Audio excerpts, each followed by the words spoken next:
from target understanding to brand proposition, product proposition, storytelling. There is a process of bringing someone through that 10-second journey. And all of those handoffs across the board are where the friction occurs. Welcome to This is Digital, a podcast brought to you by West Monroe. Join us as we talk to leading experts about bringing the digital mindset to your organization.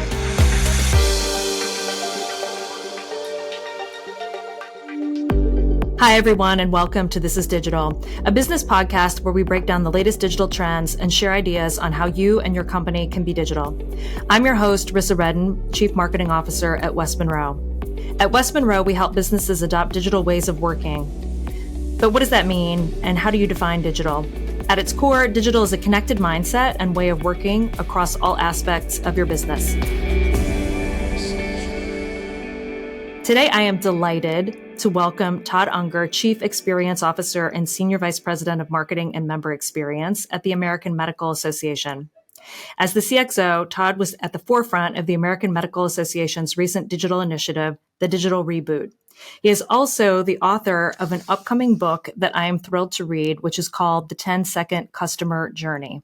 I am also delighted, Todd, to have you here because you're a fellow Miami of Ohio graduate, and I believe that you are the very first Miami grad that we have had on the program. And I love that Miami factors into the book with a story that I hope you will share with us today. Much like me, you also are a podcast host, and so I'm curious how this is going to go because the tables have been turned on you, and you'll be the one receiving the questions, not the one asking the questions. But I'm delighted to have you join me today. I'm so glad to be here, and it's nice to be on the other side of a podcast conversation. Fantastic. Today, Todd joins us to discuss universal challenges in the evolving digital landscape, recovery from marketing mistakes, and strategies to minimize customer friction. We're also going to talk about how the role of the Chief Experience Officer is one about breaking down silos and prioritizing elements of crafting user-friendly digital journeys applicable to companies in diverse sectors. And last but not least, we'll hear Todd's insight and key takeaways from the American Medical Association's latest digital initiative to reshape their member experience, the Digital Reboot. With all that in mind, I hope you enjoy this episode. Todd, welcome. Thank you so much. It is great to be here. Fantastic. Todd, I would love for you to introduce yourself to our audience and talk a little bit about how the journey that led you to the role that you hold today. Sure thing. I absolutely 100% never intended to be a chief experience officer in my lifetime, but in some respects, it is the culmination of my career. Kind of looking back, I've got three phases of my career. One is in kind of classic consumer goods, marketing and advertising. I started at P&G. I worked 7 years at Leo Burnett in advertising here in Chicago before I took the big leap into the kind of forming digital world. I relatively, although not as early as I would have hoped to have been, working for AOL in the late 90s and spent 6 years there, and then in a variety of different digital media entities in New York, the last of which was in horse racing. And so how did I get here, you might wonder? Well, running a membership operation, albeit in a very, very different context, for physicians, has a lot in common with everything else I've done up until this point. But it brings together that kind of marketing part, the digital media part, and then the commerce part, with one final piece of icing, which is service.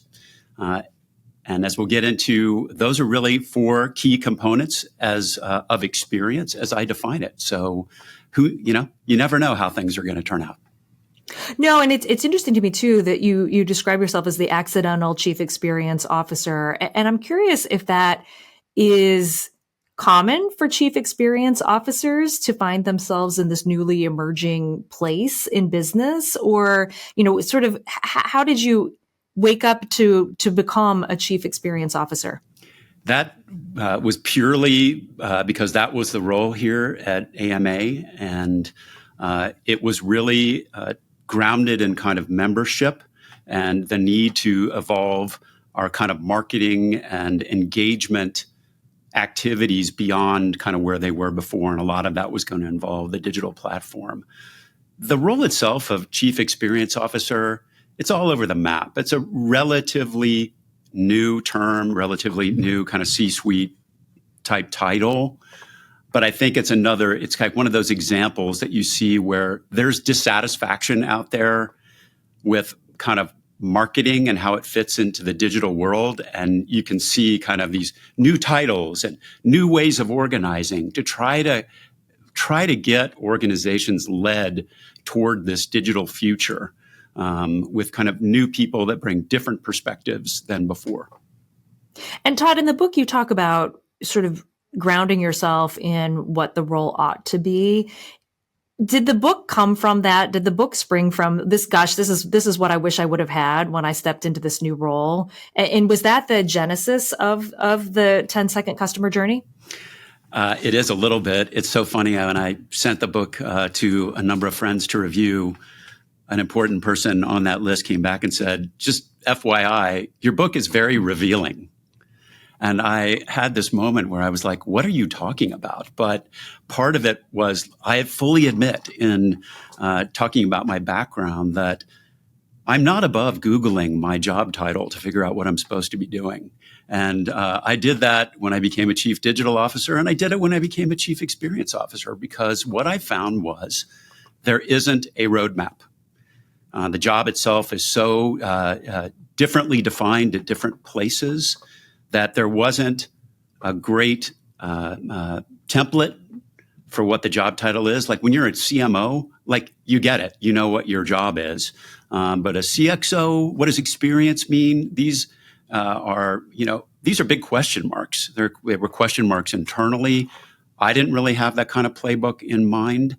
And so as I got into it, and I realized that nobody else had defined it very well, that I was going to have to do that for myself. And that was the genesis of the book. And so then how did you define experience? How did you create clarity from something that was perhaps a bit more obtuse when you began? Yeah, I basically got kind of some experience, pardon the pun, under my belt, and kind of 3 years into this, I finally was ready to kind of lay out what I thought experience was. And the reason that it's different for me than it is for other folks is that I view it through the lens of growth. And if you look at a lot of experience out there, it is a lot about real world interactions and about perceptions that didn't really necessarily translate to my job. And so I defined it as the seamless integration of marketing, product, commerce, and service to acquire and retain customers. And that's a way that I could understand experience and the way that I could transmit the job of the CXO. It gets to a word you used in your introduction, connectedness. That it's organizational, it's strategic, that those things in a digital world all go together. And if one is out of whack or the whole thing is not working together, then you can't really drive growth. And that is what the job is about. And why do you think that connectedness has become so hard? You spend a bit in the book talking about silos, and silos emerge, I think, for all sorts of great reasons, but it's challenging to break them down. And how do we, is it a reset that we need? Is it a different mindset that we need? How do we get to seamless? The bottom line is we have an organizational structure that is the same one that we had before digital. And it doesn't really work anymore. Mm-hmm. Even at the kind of, all the way down, because things are so connected. And the decision-making process that the customer goes through is so fast and so connected that any glitch that gets thrown into, what we would have previously defined as the traditional marketing funnel, any handoff that's not made, any mistake, any misunderstanding results in a departure. And the inspiration for the book, the 10-second customer journey, is I just noticed in my own approach and observation that you can literally go from not being aware of something to having it in your shopping cart and hitting buy in 10 seconds, if the process is done well.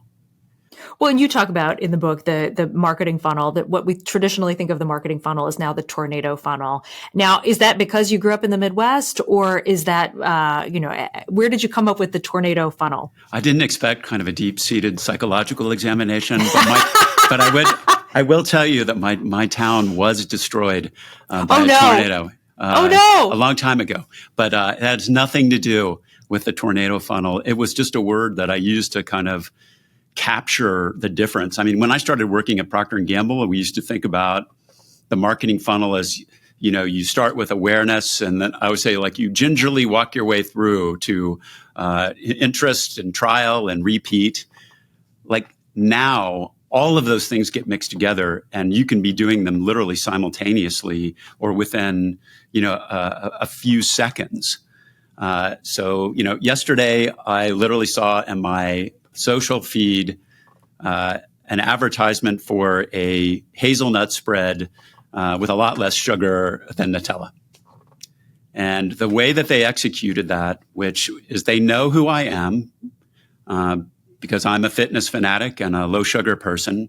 So they've already removed the barrier there. They're not guessing. And the way that they expressed the message led me to be on their site, looking at their landing page, telling my entire family about it, and trying to decide whether to buy some or not. That's the 10-second journey. And did you buy it? I had to check in with my family first. But I'm going to say that's the objective, right? It's a little bit of a, it's a challenge. But if you're not in a position to have that executed in 10 seconds, then, you're going to lose people. Why do we think there's 70% shopping cart abandonment? In this day and age, it's those little glitches and those pieces of friction throughout the entire process that stop people in their tracks and really hurt growth. You talk about friction as really the enemy, and I would love for you to elaborate on that. How does friction pop up? Why do you think it exists? Is it a lack of orchestration, or how does it creep into the experience? I think that word orchestration is a really good one to think about it. And we think about the decision and buying process, right? It really starts back, way back before you think about it. It starts in the targeting world. And it's so important now more than ever that you understand your target audience and that you can feed those dimensions into the digital platform. But it progresses in an order from target understanding to brand proposition, product proposition, storytelling. There is a process of bringing someone through that 10-second journey. And all of those handoffs across the board are where the friction occurs. And so you can imagine in an organization where different divisions have different responsibilities for each of those steps along the way, how hard it is to orchestrate a seamless journey across all of those things. As I say, customers don't care where the problem is.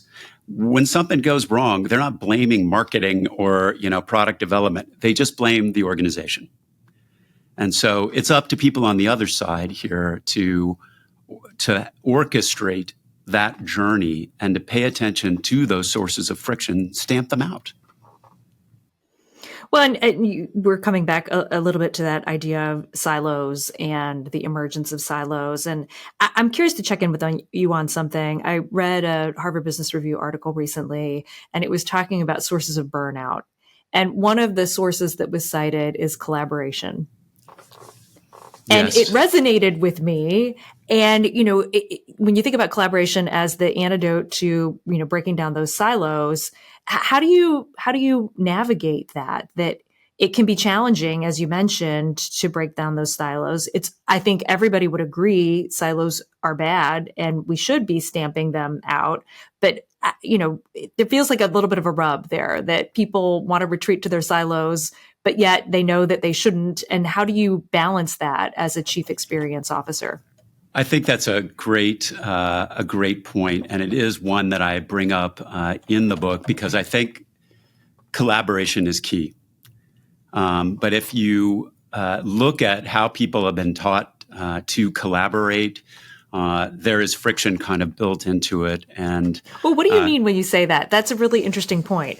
How is friction built into collaboration? I'm going to say one of the points I make in the book, and I think a really great source for how my thinking is, there is a book it's called Collaboration and How Leaders Avoid the Traps, Build Common Ground, and Reap Big Results by Morton Hansen. So what I loved about his book is he defines what he calls productive collaboration that's built around results. And the point he makes in his book, and I really embrace this idea, is a lot of collaboration is about like the feel-good part of it, and it's because we're supposed to do it. But it's not rooted in objectives and metrics. And so a lot of times people get thrown together and told to collaborate, and there isn't a sense of clear objectives, and there's not a sense of metrics. When those things are in place, people can really come together. We're working with a number of different kind of divisions or units at the AMA, and it's kind of like once you have that common goal and objective set, and you're all bought into it, that's when the progress occurs, and that's when collaboration becomes really fun, and the chance to like celebrate the wins together. Otherwise, like on the other side of it, it can be very unproductive if those things are not in place. I'd love to hear more. So you land at the American Medical Association. You're embarking upon this thing called the digital reboot. Tell us more. So you show up and you're looking around and determining what you're going to tackle first, second, third. Tell me about that experience. Well, it was very funny because about a week into my tenure here, my COO, who was my boss at the time, asked me if I would kind of give an update on what I'd learned for the whole kind of anybody involved in marketing across the organization. I was like, oh my God, I've been here literally 3 days. But I wrote down something, this presentation that was about creating a member machine, which is really kind of a fancy marketing way of talking about growth. And I went through kind of what I had, seen up in that early point about where I saw kind of the growth opportunities and how we could get the machine, which is everyone working together toward looking at those sources of growth together. And as early as that was in my tenure, I did a pretty good job of taking a good guess, because that really did form a roadmap for me for the next couple of years.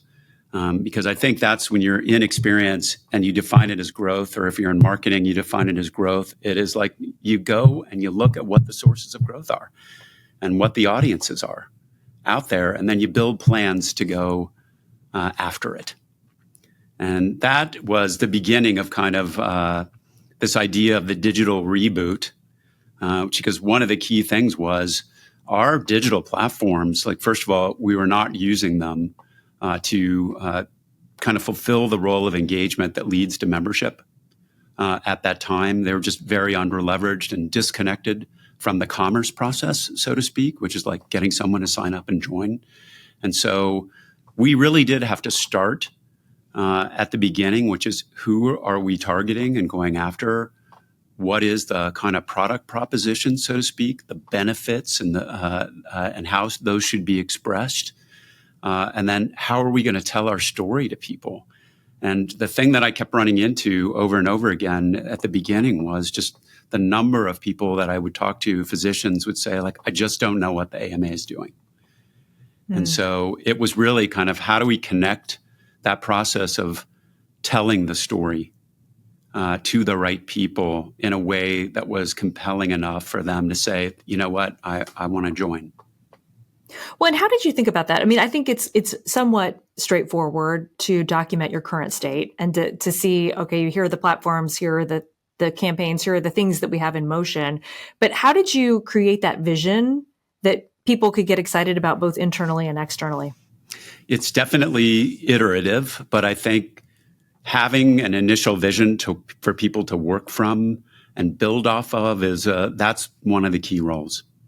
And because I came from such a different place, I think, my vision of like what it could be was definitely different from people. And I saw the potential for the organization to leverage its kind of media platform in a way that, we had a site, obviously, and we were publishing news, but that hadn't been connected, back to the word, you started out with, to the membership process. And so I think the whole thing that I've learned over the course of now, what is almost 7 years here, is the connectedness part. That whereas, membership as an operation and an organizational unit was much more on its own when I first started, and is now so connected to the rest of the organization in a way that the more we succeed as a mission organization, the more we succeed as a membership operation. They go hand in hand. That was big. That's a big learning for the organization, and it just makes it a more exciting place to be, honestly. Well, you raise a really interesting point around, okay, you come in, you've got this outsider perspective, but you can't be just an outsider. You have to be able to connect to the mission, to the members. How did you do that? Listen, I've worked on so many different things in my lifetime, from mouthwash to dental rinse to gamers. I mean, you name it. The key thing is always getting to know your audience. And that happens through actual talking to people in so many different forms and through data.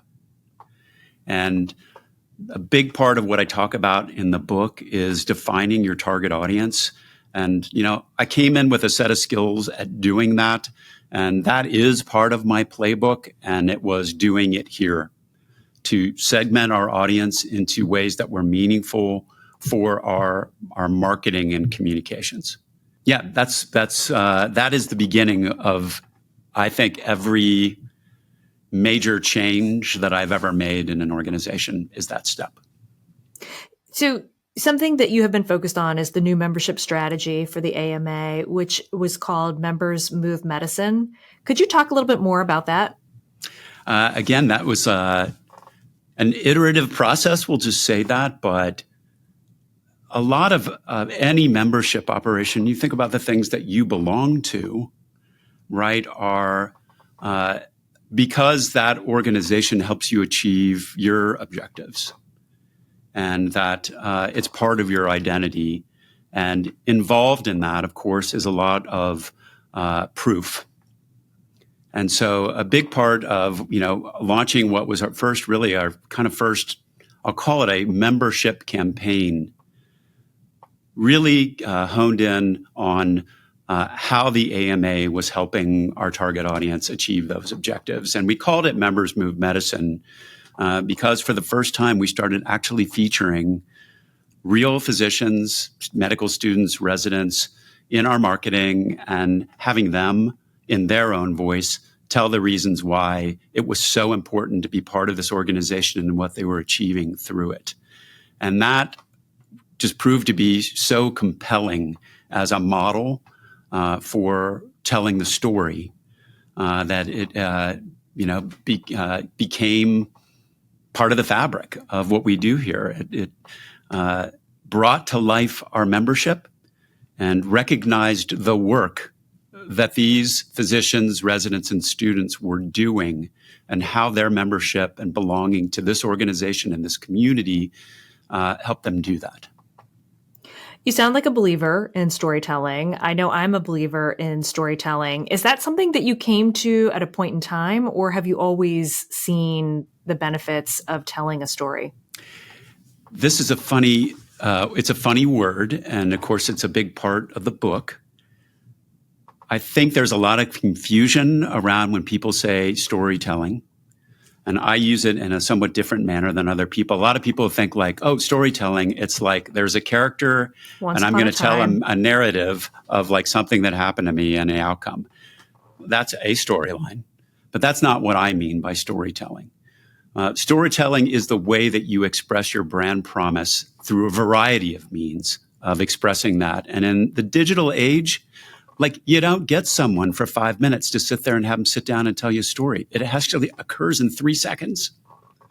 And so you have to be able to get across your brand promise so telegraphically and quickly, but there are so many platforms out there digitally that can contribute to the way in which you're able to do that. And so it's the aggregation of all those things. And it can be video and podcasts and social and articles, word of mouth. That's your storytelling platform. Search. It's all of these things that come together that create the storytelling platform as a way for you to express your brand promise. And so for us, that, if you have a clear vision of the physician's powerful ally in patient care, and there's an architecture to how we measure that, let's say unified voice for physicians being a very important role, say that the AMA plays, how do you tell that story? That's where a campaign like Members Move Medicine could come in and be so important as the way that we do that. That's great. Todd, as you think about all of the potential chief experience officers who are listening today, what advice might you have for them? So number one is align yourself with growth. When you think about the confusion that seems to be going on, like out there in the organizational world right now, and kind of dissatisfaction with marketing. Actually, just like I saw an article in Fortune that like distressed me so much. It was like marketing's become so complicated, and that it's like dropping out of the C-suite because the jobs are getting divvied up among different people. This is the job and the role of people in marketing experience, is to stop with the jargon and align yourself clearly with growth. Identify the growth engines and be the influencer in the organization that brings the pieces of that growth engine together from end to end. And so it's a job that has, I'll call it like a technical expertise, but also an organizational expertise. And that's what's so important right now. And that's where like experience, a lot of it is put in terms of like customer happiness or service measures or kind of like page views or, you name it. And there's one universal language in organizations, it's growth. Well, you raise a great point. And something that I've been thinking a lot about lately is the chief marketing officer as the chief networking officer and looking for those connections, whether it's inside the organization and, across the C-suite or externally with customers and creating customer connection. What's your reaction to that? I agree 100%. It is like every role, I think, has become more front-facing for the people that embrace the new world. I mean, look at the two of us doing a podcast and talking about that growth engine. It's such a different role than I think it was originally perceived as something that was like basically around branding and advertising.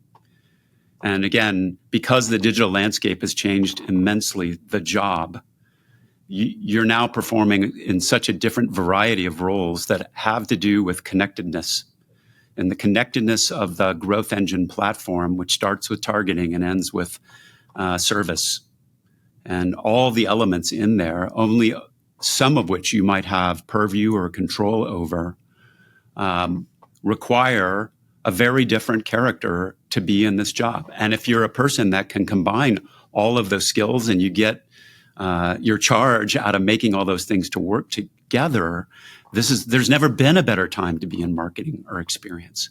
But you have to understand it that way and approach the job in that manner. I think that's right. I mean, I think that there is an art and a science to marketing. I think it used to be more biased toward the art side, but the metrics and the science of it are critical. Well, Todd, I've loved this conversation, and I feel like I could keep going. But as we start to wrap up, with the rapid pace of digital transformation that we have been talking about, what advice would you give to executives to stay agile and to adapt their strategies to meet the changing expectations of customers today? Well, I think, number one, buy this book.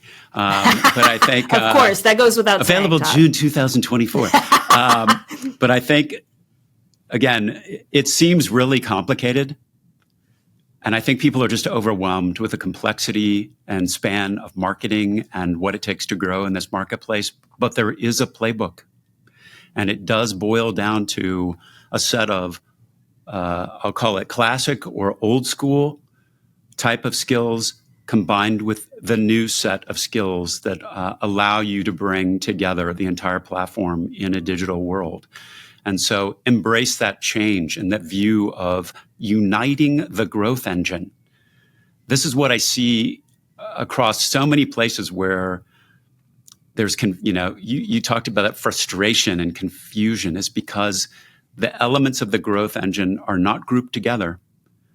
And that puts people at odds in an organization and can be really depressing for the people that are in those roles. So, look at the fundamentals of what it takes to build the growth engine, organize around the growth engine, and embrace this concept of like getting rid of friction. And there are so many new tools, some of them that are now that the world of AI can help you identify the sources of friction in your approach to go in and just remove those along the way for people. So it's basically the new customer-centric world. Your job is to get everything out of their way from connecting and buying your product. Well, and no conversation today is complete without talking about AI. What are some things that you're doing with AI to harness the power of this technology? So we perform kind of as an organization. There are kind of two sets of AI. One as an organization and a mission focus is thinking about the role of AI and how it can benefit physicians and what the safeguards are for employing AI in this world. And if you're familiar at all with how technology and medicine have come together, you would know like a lot of the advancements in technology were not created with physicians or necessarily patients in mind. And that has led to high levels of burnout and discontent and sometimes other bad outcomes for patients. And so we have a role in that arena. Mm-hmm. As a marketing person, there are just so many opportunities. I mentioned this idea around like identifying sources of friction. Like you think about these, like we talked about like making mistakes or whatever. It's the ones that you don't know about that are happening out there all the time that AI can help you identify by observing what can be called markers of friction, so to speak. Where you have, let's say, people trying to accomplish things on your site, and they're not happening. And so you can identify those things, and then it can lead you to explore them and create hypotheses and fix them. And that's the kind of help we need right now. That's not the fancy, highfalutin terms around AI that everybody is throwing out there, but they're kind of brass tacks, helping customers execute what they're trying to do. That's great. Todd, for listeners who would like to stay connected to what you're up to, where can they find you? Please follow me on LinkedIn. That's the number one place. I share a lot of experience around marketing and customer experience, little nuggets from my book, but that's my main platform out there. Check out our site, ama-assn.org, and you'll see our daily AMA update where I get to talk to different physicians every day about what's important in medicine. Fantastic. And then the final question that we ask all of our guests, Todd, what does digital mean to you? Digital is the platform that allows us and me to connect with our customers in an instant. Great. Thank you so much for joining today's episode of This is Digital. It's been a pleasure, Todd. Likewise. Thank you for having me. Thanks for listening to This is Digital. If you enjoyed today's show, please follow or subscribe on your preferred podcast app. And don't forget to leave us a review. For more information on This is Digital, visit westmonroe.com/thisisdigital.